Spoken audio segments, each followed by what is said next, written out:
जो सवाल उठाता है वही समाज को आगे ले जाता है और जो पढ़ाता है वही इतिहास बनाता है।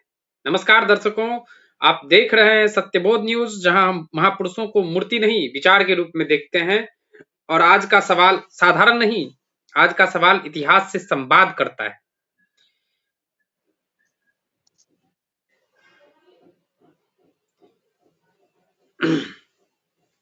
क्या सावित्रीबाई फुले समाज सुधार की पहली शिक्षिका थी?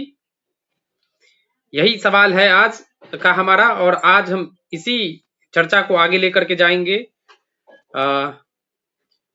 जब समाज अंधविश्वास में जकड़ा था, जब स्त्री की शिक्षा अपराध मानी जाती थी, जब दलित बहुजन के लिए ज्ञान के द्वार पूरे बंद थे, जब अंधविश्वास चरम पर था, तभी एक स्त्री ने किताब उठाई और विद्यालय खोला और समाज से कहा, ज्ञान पर किसी एक का अधिकार नहीं। और वह उसी ज्ञान को अपना हथियार बना करके समाज में परिवर्तन की एक लहर पैदा करी। आज हम उसी प्रथम शिक्षिका के बारे में बात करने के लिए इंजीनियर सुखित नयन बौद्ध जी को अपने इस कार्यक्रम में आमंत्रित किए हैं। इंजीनियर सुखित नयन बौद्ध जी, आपका स्वागत है। केशव कांति जी जी, मेरे ओर से भी आपका, आपके इस चैनल का और इस चैनल के तमाम दर्शकों का जी, मैं दिल की गहराई से उनका जय संविधान के साथ इस कार्यक्रम में स्वागत करता हूँ।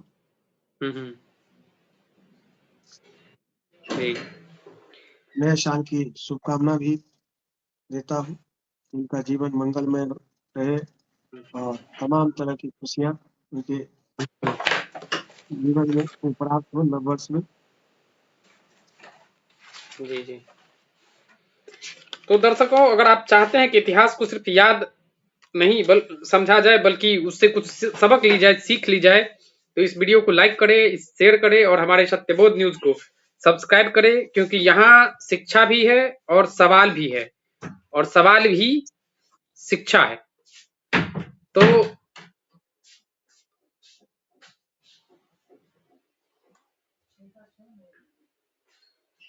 बौद्ध जी, आज का जो सवाल है हमारा, जो यह कार्यक्रम है, उस कार्यक्रम का जो मूल विषय है कि क्या सावित्रीबाई फुले जी समाज सुधार की पहली शिक्षा मानी जा सकती है हमारे देश के लिए, हमारे समाज के लिए? केशव कांति जी, गुरु को एक दूसरे रूप में पर्यायवाची शब्द है, शिक्षक भी, टीचर भी। और माँ सावित्री महिला जाति से आती है, तो शिक्षिका आई शब्द आपने उसमें रखा है कि पहली शिक्षिका। तो हम निश्चित तौर पर कह सकते हैं कि जो गूढ़ रहस्य को सुलझा दे, या मानव के जीवन में, समाज में जिस कारण से भी दुख है, कष्ट है, तो वो एक समस्या है, वो उस समय का ज्वलंत प्रश्न है। क्या है? ज्वलंत प्रश्न है। तो उसका समाधान, उसका आंसर जो दे, आप कोई क्वेश्चन पूछते हैं, कोई सवाल को सोल्व हमारे शिक्षक करते हैं ब्लैक बोर्ड पर, समाधान दे रहे हैं। तो उसी तरह से अगर समाज में भी कोई समस्या है, तो उसको हम ये नहीं कह सकते हैं कि वह प्रश्न नहीं है। जिंदगी केवल फॉर्मल एजुकेशन से नहीं चलता है। हम अगर रॉकेट साइंस पढ़ लिए, हम अगर फिजिक्स पढ़ लिए, केमिस्ट्री पढ़ लिए, तो और उससे कोई पदाधिकारी बन गए या कर्मचारी बन गए, तो ये सही मायने में जिंदगी नहीं है।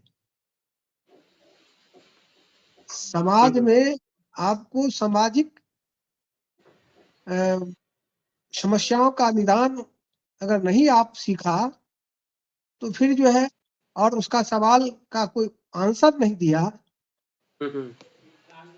उसको कोई उससे निपटारा नहीं करा सका, समाधान नहीं दे सका, तो वो कैसा गुरु वो कैसा शिक्षक?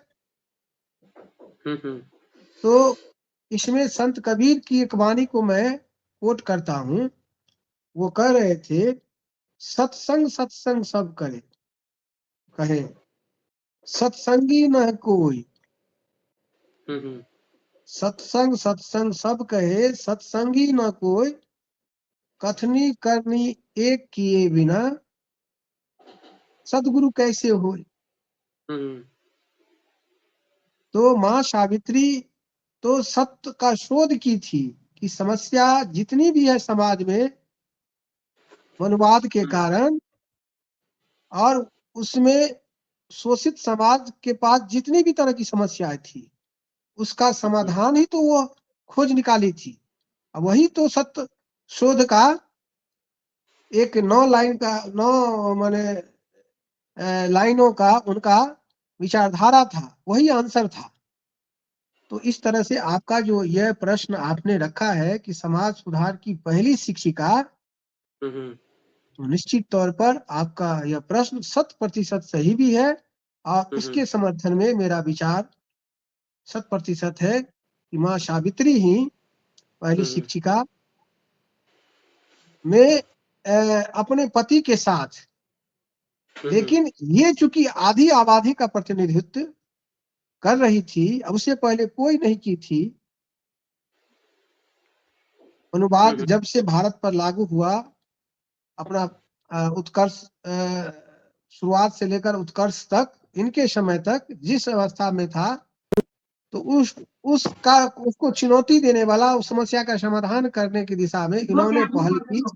इसलिए प्रथम शिक्षिका इनको हम निश्चित तौर पर कह सकते हैं, और है ही मेरे नजरिए।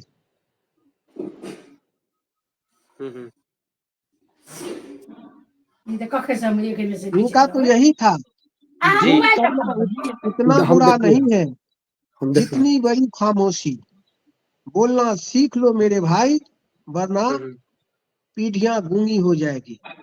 तो उनसे पहले तो हमारी पीढ़ी गूंगी ही थी ना। माँ सावित्री से पहले महिलाओं को तो पूर्ण रूप से गूंगी समझी जाती थी, बल्कि महिला विश्वास करती रही पितृसत्तात्मक समाज पर,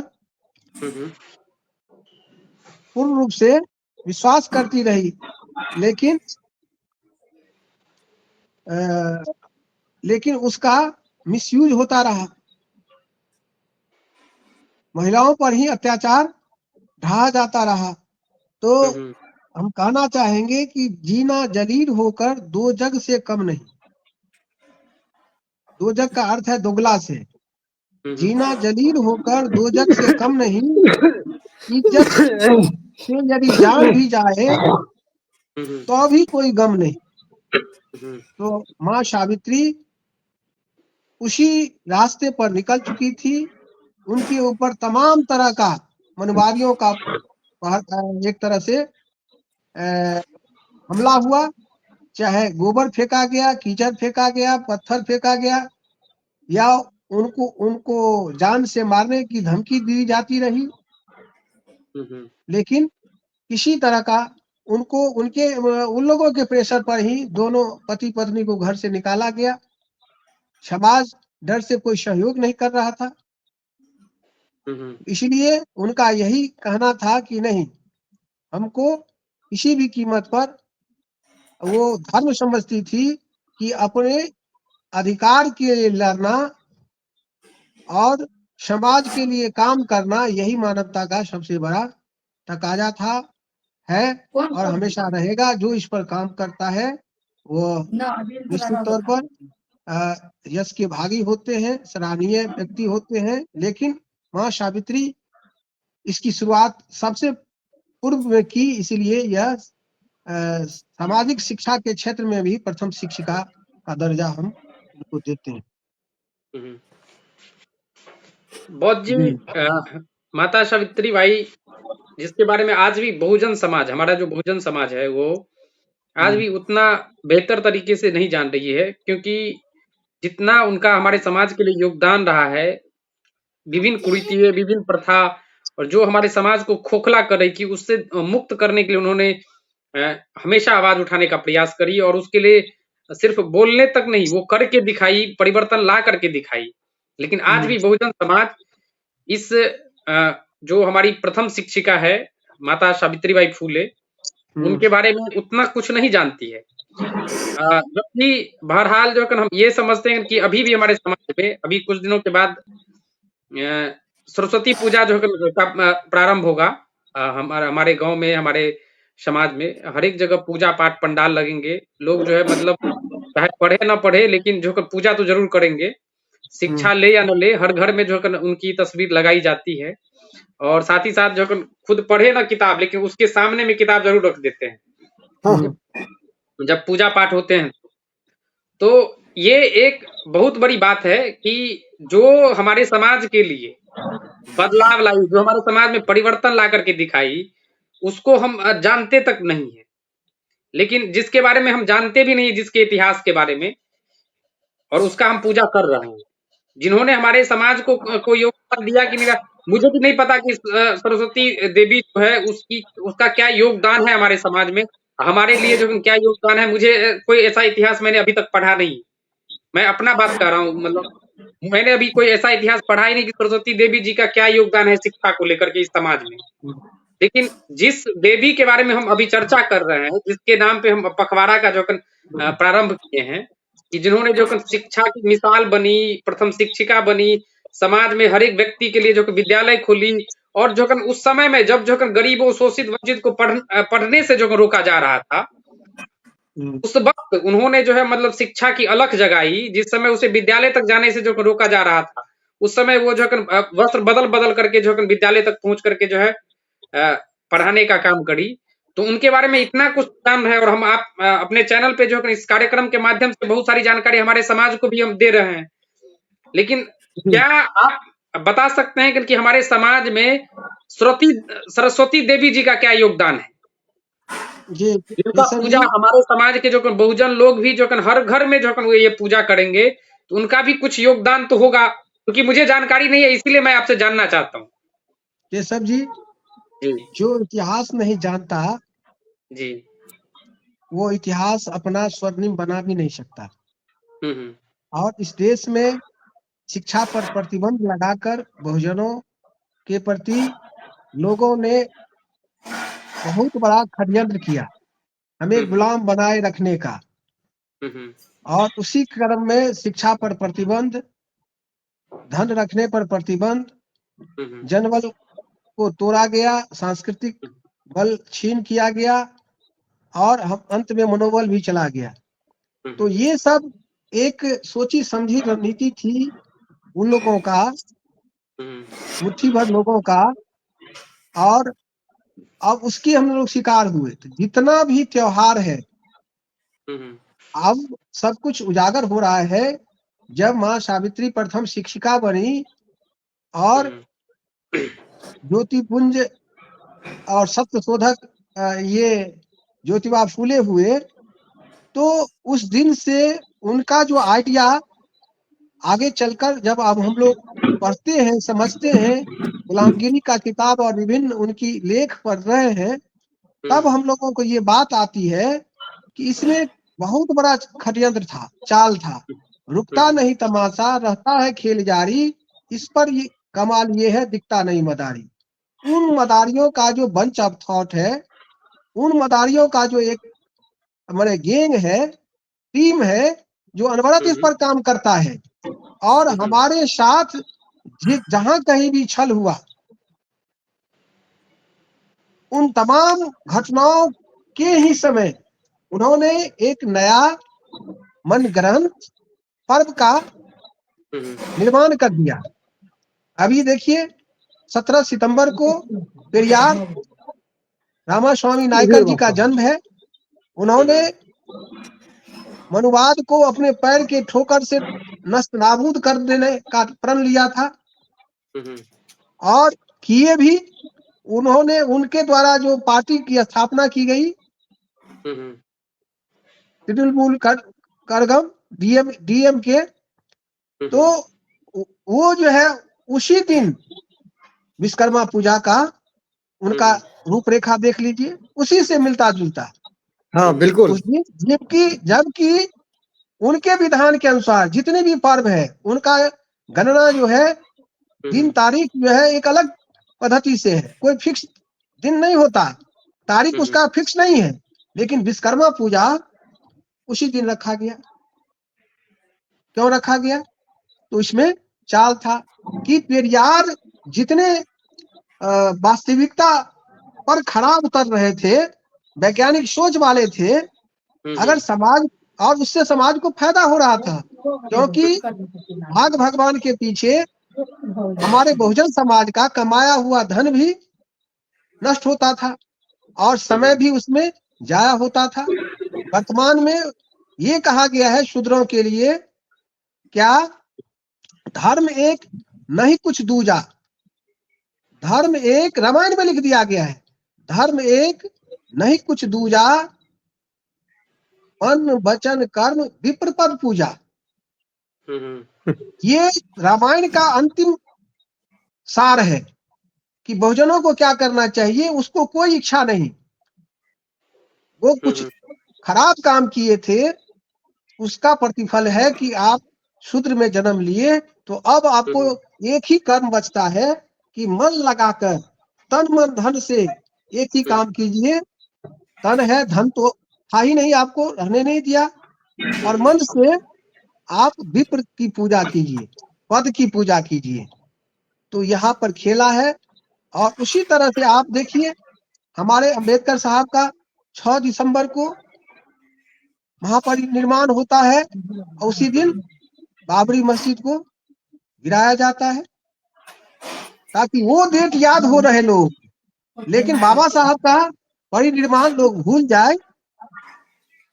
तो त्योहार का अर्थ ही होता है, हमारे बावन विश्राम कहते हैं, या बहुत सारे हमारे बहुजन सोशल एक्टिविस्ट कहते हैं, त्योहार का अर्थ है तुम्हारा हार, बहुजनों का हार। तुम कैसे कैसे हारे और उस घटना तुमको फिर से तुम्हारे खून में, तुम्हारे अपमान के प्रति खून, गर्म खून का संचार न हो जाए, उसको रोकने के लिए उस दिन पर्व दे दिया गया। और उस पर्व में फिर हम लोग उसको हम ही लोग मनाते हैं और उसमें हमारा आर्थिक दोहन होता है। तो इसमें षड्यंत्र है।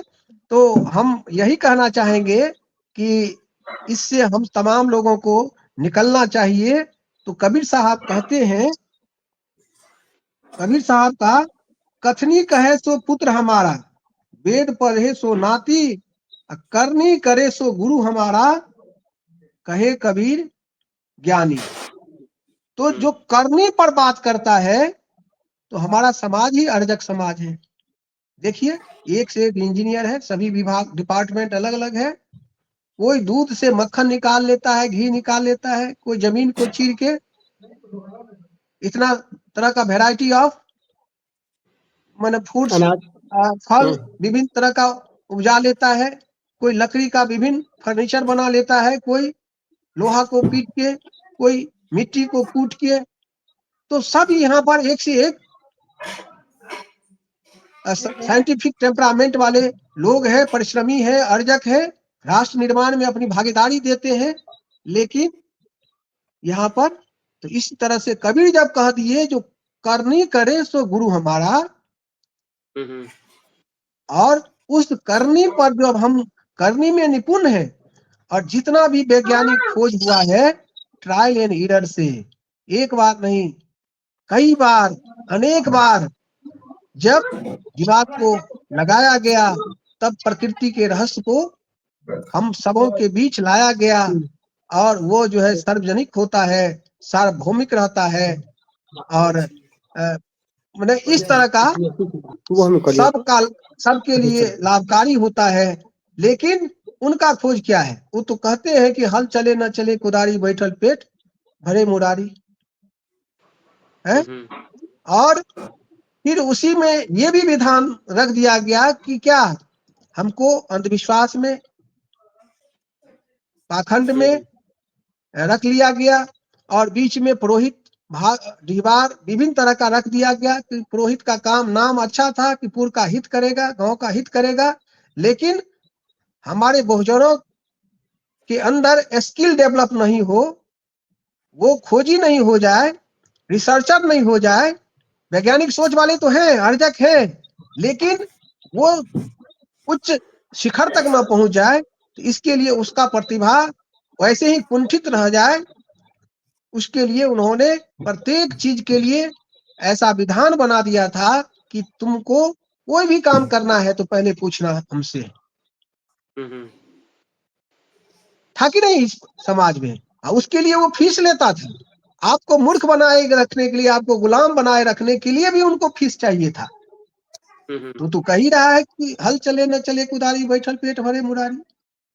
तो सही मायने में माँ सावित्री केवल फॉर्मल एजुकेशन की नहीं, व्यवसायिक शिक्षा की से लेकर समाज के तमाम तरह के गूढ़ रहस्यों को सुलझा देने का और गुलामी से आजादी की ओर पग बढ़ाने का रास्ता प्रशस्त करा दी थी और इस सवाल का आंसर देने का काम की थी। इसलिए ये सामाजिक प्रथम शिक्षिका का भी काम की थी।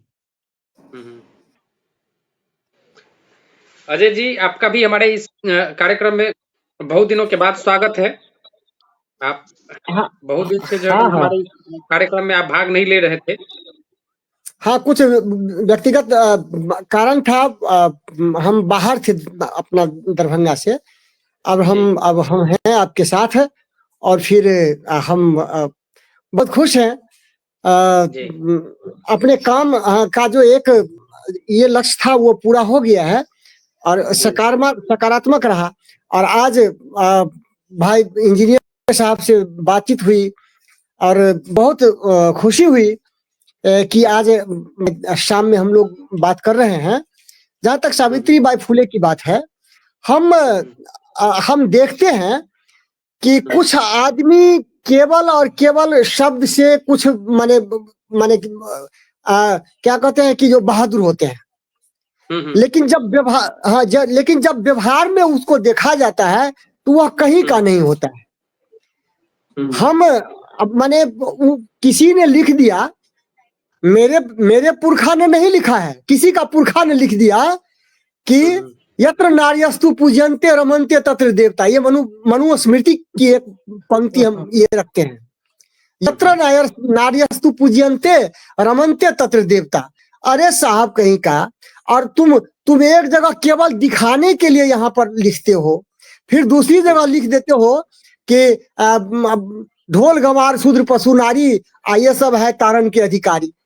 अरे साहब कहीं का कोई मेले नहीं है तुम्हारे, माने तुम कहीं यहाँ पर और माने इतना क्या कहते हैं, माने हेयर देयर एंड एवरीवेयर तुम कहीं भी जो है ना सो बात सही नहीं कर रहा है, मेल नहीं खाता है, एकदम नहीं मेल खा रहा है।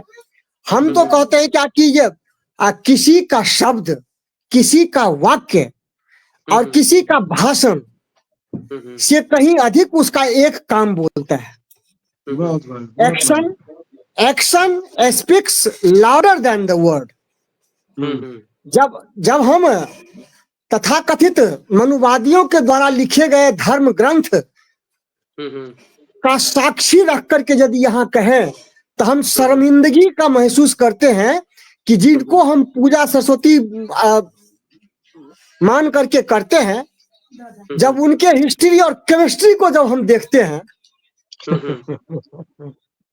तो माने हम स्वयं इस बात को व्यक्त नहीं कर सकते हैं। लेकिन हमारी माता सावित्री बाई फुले, हमारे पास में ऐसे शब्द नहीं है कि उनके कृतित्व और व्यक्तित्व को सही सही व्याख्या कर सके। मैं इतना अपने आप को एक गरीब महसूस कर रहा हूँ शब्दों में। हमारे पास में ऐसे शब्द नहीं है माता सावित्री के लिए। उनका माने जो, तो अब उसको क्या कहिएगा जब आदमी। अजय जी, मेरा सवाल है जी, कि जब हमारे पास मान लीजिए कि जिनके विधान के द्वारा नारियों को भी शूद्र समझा गया, आज भी हमारा देश चीज के लिए झेल रहा है कि मतलब जो है कि नारियों को जो अधिकार मिलना चाहिए वो अधिकार नहीं, अभी तक नहीं मिला है। अभी भी जो है कि वो जूझ ही रही है। नारी शक्ति बंधन अधिनियम जो भारतीय संविधान का 106वां संशोधन जो है जो हुआ है, हाँ उसके तहत नारियों को मात्र उसमें जब संसद में या जो विधानसभा में भाग लेने के लिए 33% अब जाके आरक्षण मिला है। जबकि उसी तथाकथित जो भी मतलब जिस तरीके से आप मनुस्मृति बोल रहे हैं, जिसका भी स्मृति हो, उस हाँ स्मृति के अनुसार अगर बोला जाए या हम सरस्वती पूजा कर रहे हैं, जब वो विद्या की देवी रही, तो हमारे समाज में नारी आज भी इतना पीछे क्यों? ये तो सबसे बड़ा सवाल है ना सर। जब जब आप इस बात को जब देखिएगा ना, तो विद्या की देवी यदि कोई पूछता है कि कहाँ, तो भारत में। लिटरेसी रेट देखिए माने यहाँ का। धन की देवी लक्ष्मी जो भारत में। यहाँ पर देख लिए कि जो माने क्या हंगर इंडेक्स में हमारा कहाँ क्या स्थान है, और हम क्या कहते हैं विश्व के जो माने चोटी के कुछ देश हैं, हमारा स्थान कहाँ है। शक्ति की देवी दुर्गा कहलाती है। अब हम देखिए कि हमारे पास में कौन सी शक्ति है। हमारे पास में केवल क्या बताएं हम आपको कि हम सब कुछ खरीदते हैं विदेश से जितना भी लड़ाकू विमान है, मिसाइल है, यहाँ तक कि राइफल भी हम विदेश से लेते हैं। मैं आपको एक हम कहते हैं विज्ञान को यदि आप उपेक्षा करते हैं, आज भी हम कहते हैं कि मैं एक आदमी से मेरा बहस हो गया, हम कहे कि आप 2 वर्ष तक आप 2 वर्ष न गीता पढ़िए, न कुरान पढ़िए, न बाइबिल पढ़िए, न धम्मपद पढ़िए, कुछ भी नहीं पढ़िए। रामायण महाभारत गीता कुरान कुछ नहीं, ठीक है। और उसके बाद जो है ना सो 2 वर्ष तक ना आप किसी मंदिर में जाइए, न मस्जिद में, चर्च, न गुरुद्वारा में। और कल्पना कीजिए आपके जीवन में क्या माने परिवर्तन या किस चीज की आवश्यकता होती है, और मात्र 15 दिन आप उन सारी चीजों को छोड़ दिए जिसका आप उपयोग करते हैं। जैसे चश्मा है, हम मोटरसाइकिल की बात करते हैं, हम मोबाइल की बात करते हैं, रेलगाड़ी, बस, जो विज्ञान का दिया हुआ है, आपके जीवन में फर्क पड़ जाएगा। और तब आप निर्णय लेने के लिए स्वतंत्र हैं कि हमको किसके साथ रहना है। कहने की कोई बात नहीं। आप हमारे मन में क्या कहते हैं, बुद्ध जी कहते थे कि सामने वाला चाहे कितना भी बड़ा क्यों ना विद्वान हो, फिलोसफर क्यों नहीं हो, लेकिन सामने वाला माने आपका धर्म ग्रंथ कुछ भी कह रहा हो, लेकिन आप तब तक उसको नहीं मानिए जब तक आपके द्वारा उसको जो है सो अनुभव नहीं कर लिया जाता है। तो हमने तो अनुभव किया। हम जब अनुभव करते हैं, हम धर्म ग्रंथों को यदि देखते हुए उसके आलोक में चलते हैं, तो हम पता नहीं हम 5000 वर्ष पीछे चले जाए क्या। सर आज भी सर एक बात सुने हैं कि नहीं, हम लोग सुनते हैं मुख में राम बगल में छुरी जी, मन न लगाए बाबा कपड़ा, दाढ़ी बना के बन गए बकरा। तो इस तरह से आज हम बता रहे हैं कि 2023 का एक डाटा है महिलाओं के प्रति कि 4,48,211 मामले दर्ज किए गए। महिलाओं के साथ जो घटना हुई, उस घटना से संबंधित 4,48,000, जिसमें रेप के 29,670, दहेज के 6,156, अपहरण के 88,605, घरेलू हिंसा डोमेस्टिक वायलेंस 1,35,673, 30% लगभग। तो इस तरह से जब हम लोग जो स्थिति उस समय में थी आज भी है, और आज भी देश में हम सब महिला के पक्ष की और समाज सुधार की जो लड़ाई प्रथम शिक्षिका सावित्री माँ ने शुरू की थी, जी जी तो हम उस रास्ते से कितना पीछे भाग रहे हैं। न शोषित समाज इसके लिए खड़ा हो पा रहा है, और शोषक तो उस व्यवस्था को चाहता ही है कि हम उसको हाँ कंटिन्यू रखें, है कि नहीं है। मूस वो बिल्ली में बैर जहां हो जाए